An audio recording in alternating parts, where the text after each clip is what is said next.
a very common feature to use in Excel is actually going to be forecasting.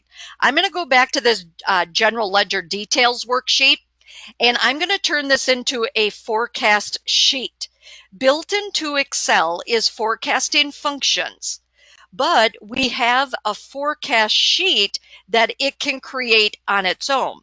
So I just have to be within my range of cells, or I can select the range of cells I want it to use. So I'm going to control home just to get back up to the top here. But basically, it's going to be using this period and the amount column. These are the columns that it's going to analyze. So I should have done the shortcut to this, but just so you know, that's the columns that it's going to use. It uses a date and it uses a value column in your range of cells to do forecasting. So we can say, I want you to start based on this historical information and then go out through 2025 and tell me, based on this historical data, what do you predict for the future moving forward based on whatever my end date is. How this works is going to the data tab of the ribbon.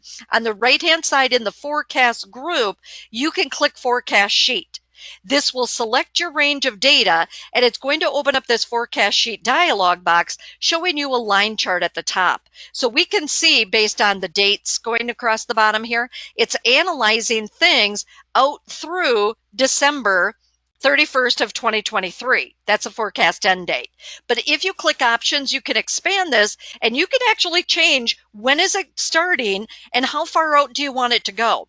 I'm okay with the start, but I want it to actually go out through 2024. And it's got a confidence level of 95%, and on the right-hand side, it's using the timeline range, which is the column C, where it has all of the dates. Then the value range is actually column D, the amounts, and it knew that by default. Then all I have to do is click create. I could have made more changes to this, but what it does is it analyzes it in a different sheet. It automatically is going to give you a line chart, and the line chart is actually showing you the amount, the forecast amount, and the lower and the upper confidence levels. And what it did on the new sheet that it gave you is it gave you the forecast amount, the lower confidence and the upper confidence levels, and it started analyzing each of the data, each of the sets of data, saying, starting in 2023, here's what it's going to be for the forecast amount, but here's the lower confidence, upper confidence level, and it's using the forecast.ets type functions for each of these. So you can actually click on the cells and see the formula behind the scenes that it automatically created. So when I go and look at December 31st of 2024, here's what it's predicting in that last row of this range. Unbelievable how easy this can be.